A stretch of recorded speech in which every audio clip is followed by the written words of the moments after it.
All right. It's time for us to make our weekly trip down to Bowie, where they're scoring like a billion runs these days. They just had two different 8-run innings last night. Joining us now, one of the top infield prospects in the Orioles system. It's a pleasure to welcome back to the program Gunnar Henderson, who's with us now here on GCR. Gunnar, it's Glenn and Paul back in Baltimore. It's great to chat with you again, man. Thank you for taking a couple of minutes for us. Yes, sir. Happy to be here. It's great to chat with you, dude. What was in the water last night? What the hell was going on down there? Well, first off, it was pretty cold, but luckily we got the bats warmed up last night, so made it a little bit more bearable. But it's been pretty chilly the past few games, so I think everybody's ready for it to warm up here. Yeah, get the ball carrying out a little bit for sure. I can understand that, man. Do you like when you're having a night like that, the conversation among fans, hey, save some for another night. Does anybody say that? Like when you guys are putting up a 20 spot, like does anybody walk around like, hey man, save a couple for tomorrow night? No, sir. Baseball's a weird sport, so you can have streaks where you go like that, and then you have streaks where you can't, where you feel like you've never swung a bat before. So you take it whenever you're feeling it. So I Now, feel like that's the right way to go about it. now it was a weird night for you because you were one of only two guys that didn't get a hit, but you had 3 walks. Yeah. So does anybody like on a night where everybody's getting hits, do they rag on you about the fact that you didn't get one, or do they know, hey man, you were on base literally. If you keep this on base percentage up, it's going to be the greatest performance in baseball history. Like what's the atmosphere when you have a weird night like that? Yeah, I mean it's funny being able to watch the guys, especially when they put the position player in. You just see we think we reeled off 2 or 3 homers in a row, and it's you just got to keep the mood light because I mean, like I said, baseball's the weirdest sport. You're gonna have days like that where everybody's hitting, and you're gonna have days where you get hits, and everybody's like, "How in the world are you hitting this guy?" So I, I I mean that's just baseball. I, So I hope I what mean, you're not saying is that you're worried that you guys are going to put up like you're going to get no hit tonight. I hope that's no, not what no, you're saying. no. I'm just yeah, you know what I mean. Yeah, Baseball is just it's the most humbling sport out there. no So. question, no question about it. Hey Gunnar, take me through. Let's get caught up with you. How was your off season? How are you feeling coming into this year as you've continued to progress? In general, where do you feel about where you are now, a couple years into this? Yeah, I mean, I feel the work I put in this off season is really paying off. I was working a lot on just flattening out the swing a little bit, and I felt like it's helped out. And now just having to tinker around because it's starting to get pitched backwards in a sense, so a lot more off speed. So especially being my age at this high level, just really learning each and every day. And I feel like I'm putting really good swings on the ball, hitting it really hard right now, just right at people. So I know it's going to come around. So like I said, just learning each and every day. And I feel like the stuff that I'm picking up here at Double A is really going to help me whenever hopefully Triple A and hopefully the majors soon. Is it at all difficult just because it's the beginning of the season? Like, do you find yourself pressing at all when you're dealing with bad luck? Just because you have to look at the totality of what your numbers are. Are you able to completely compartmentalize that and be like, look, man, I know I'm doing the right things. I'm just not quite getting the results just yet. Yeah, no, like I said, I mean, I'm still 20 at Double A, so there's really no Right, reason to be right. pressing at all because I can just go up there and not have any pressure at all. Just go up there and let my instincts and all the playing that I've done over the past however many years of baseball, just let them take over, and the numbers ultimately level out at the end of the year. So. Gunnar Henderson is with us after the Bowie Bay Sox put up a huge number last night. The Bay Sox are home all week. We're going to tell you more about what's coming up for them during the course of the week. Gunnar, I think the other conversation you and I have had a couple times is position wise. I know you've played both third and short this year. How can you take me through working at both positions, right? Like, and again, as you mentioned, you're still very young. Is it difficult trying to learn every aspect of both positions and play both well at the very same time? Honestly, I mean, it really because we practiced it during spring training and stuff, so it wasn't really much. And last year helped me as well to get the game reps. So going into this year, I knew how to approach each position, and I felt like so far this year, I mean, I've done a really good job at both positions. So, and um, speaking, like we both really like all the infielders here at Bowie. I mean, we embrace it, and I mean we just take it head on, and whichever gets us to the big leagues faster. I mean, we'll do it You in a you heartbeat. I almost maybe even accidentally you just started to say both of us, and I was guessing you were kind of thinking about Jordan, correct? Well, I meant like yeah, I Yeah, meant yeah. me, Joey, and Westberg. Like well, they have us all just switching around. So Sure, sure. yeah, we all just kind of embrace it and know that that's what it calls for because we're all shortstops, so we can't all play it at the same time. So Does it create like? Tell me about that dynamic, right? Like, is there the shortstop position is sort of the one that everybody wants, right? Like that's the big money ticket.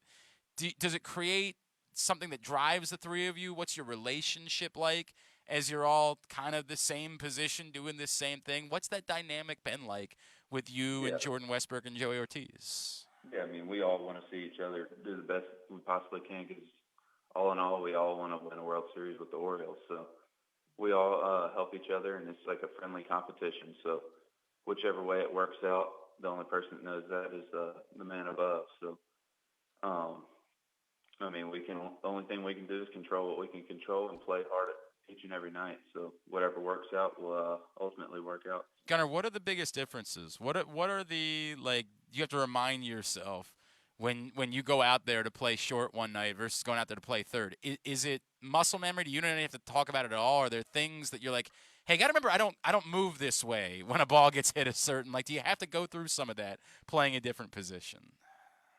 Yeah, I mean, I feel like it's just muscle memory because definitely the practice that you put in. I mean, if you take game like reps at both positions in practice, then it really just you go out there and just be yourself during the game. He is Gunnar Henderson from the Bowie Bay Sox. He's with us here on Glenn Clark Radio. Gunnar, we talk about this organization and all of you guys. Is there a camaraderie? You talk about wanting to be a part of a World Series winner in Baltimore. Do you guys have those conversations openly about the opportunities that exist within this system and growing together? Are those things that you discuss sort of openly? I think it's all mutually known. I mean, everybody knows that we have a really good shot at it, and everybody just does their own work. I mean, we don't sit there and talk about it because nothing's set in stone. Because I mean, you can talk about it all you want, but until you put the work in and actually accomplish it, that's when it matters. So we all have that mindset to where nothing is set. So we, like I said, go into each day with it on our mindset of get better each and every day and just take care of one day at a time. So I feel like if we keep doing that, then we'll have a really good shot.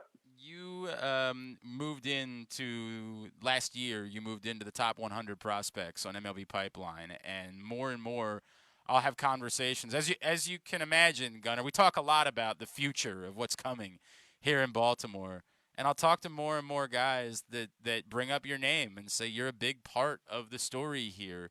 How do you handle that type of attention? As you mentioned, you're still really young. How do you handle that type of attention, that type of acknowledgement that comes throughout this sport?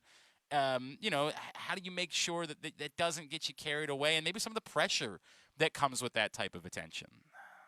Yeah, I mean, just growing up, my parents really instilled the mindset of never forget where you came from and always staying humble. So, like you said, I mean, I never thought about it. I always just go out there and I'm my own best teacher right now because I compete against myself, and then of course with Jordan and Joey, we all just have the same mindset, just go to work each and every day. But I feel like I really just go in and get the work in, and whatever works out. And like you said, it all doesn't matter until you actually prove it. So I have that in the back of my mind, just going each and every day and trying to get 1% better. Does that competition extend beyond baseball? By the way, like the three, I'm like imagining like a group of three brothers, right? That like when you always maybe you're racing to get to something. Does that competition at all go beyond baseball? Do you find yourself like trying to play basketball against each other, or trying to beat each other on the golf course or anything like that? Well, we have taken it to the golf course a few times. That's Okay. where Jordan and I usually. That's where we'll spend time together. But Joey's not much of the golfer, so. So all right. So We'll- how does that look like? Is it back and forth? Is one of you been like kind of regularly dominating the other one on the golf course? Well, Jordan just picked up golf during this past off season, and I've played it for a few years, so he's definitely improving a lot. But I feel like I got him right now, so years to come we'll see. But I feel like right now I've got him. All right. We'll that. I mean, it is one of those things where like you root for him. Do you find yourself saying like I'm rooting for you to get better? Or you like encourage him on a shot, but like selfishly you say to yourself, oh man, he might really get better. I might be in trouble here in a little bit. Yeah, no, I mean everything he does, he just progresses and gets better each and every time. So I know he'll get better, and he'll continue to get better. So I got to keep getting better as well. So. Hey man, it's the way it goes. All right, important question. Tomorrow is Woof Wednesday with the Bowie Bay Sox, where everybody can bring their dog out to the ballpark, which is one of my favorite promotions in baseball. Gunnar, are you a dog guy? Like, did you have one growing up? I imagine it's probably difficult at this point in your life to have a dog, but does like your family still have a dog? Oh yes, sir. We have 2 dogs. Okay, tell me about your dogs. Well, we have a family dog, which I kind of claim as mine, but it's a German Shorthair named Rue. And then my little brother, Cade, he has a tree feist. It's a squirrel dog named Chica. I don't even know what is that? It's a squirrel dog, so she has mainly just hunt squirrels. So, Oh, got it. That's what you meant by. yeah. I thought you meant like it looked like a squirrel. I'm You're like, not what the first hell kind person of to think dog? that, yeah. I'm like, what kind of dog looks like a squirrel? I've never heard of it. All right, that makes way more sense. Yeah, no, you're not the first person to think that. By the way, the German short hair thing, we found out yesterday that Grayson's got a German short hair. And by the way, if I made you guess, do you happen to know what Grayson's dog's name is? I'm pretty sure I've heard it, and I bet 90% sure it's Ace. Yes, it is, which is my favorite thing. Now, he claims it's because of Ace Ventura, but do you believe him? I think it's got to be more like that man knows that he's an ace, and so his dog has to be named Ace. Oh, man. Yeah, that's what he told me. Was he named it off Ace Ventura, but I don't know. I think that's just a good story to tell people so you don't come off as cocky. Like, I think we all know what the real story is. I think we all know. And I love it, by the way. I was throwing air high fives. I'm like, the man named his dog Ace. That's perfect. That's so perfect.